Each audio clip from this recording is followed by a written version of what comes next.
Welcome everyone, let's unbox the brand new iPhone 14. So you can see iPhone 14 and I did buy the purple color.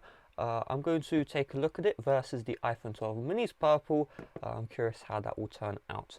Okay, let's get right into this. So we have these pull tabs here. So I'll just pull them out like so. There we go. And there we go. Alright, let's open up the box. And there it is, there is the iPhone 14. Okay, shout out to Lee who delivered this at 9 AM, nice and early. First impressions is this doesn't really look purple. Like in the direct sunlight, this looks white. Honestly, it does. This is compared to the iPhone 12 purple. You can tell this is purple, okay, even in direct light. I'm looking at this. Honestly, do let me know in the comments, does this look white or does it look purple, okay?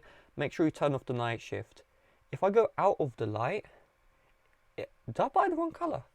This is purple. Okay, let's just continue. So I'm going to move this little paper here, and let's turn on the phone.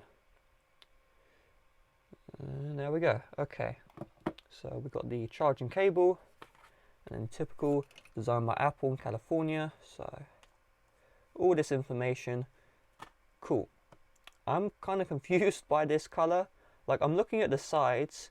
And it just, honestly, it looks like a white. It's very weird. Let's take a look at the back of the box. Does it say the color? It actually does not say the color. I'm very confident that I did. Oh, here we go. iPhone 14 purple, but there's nothing purple about this. Okay. Let's slide the set up. And if we just hold the phone here, I mean, I'm going to be honest, I do like my iPhone 12 mini more. Alright, so let's set this guy up. So first of all, I'm noticing the 60 Hz panel. It's kind of screaming at me. Let's tap on setup manually. And I mean, this is going to be a typical iPhone setup here.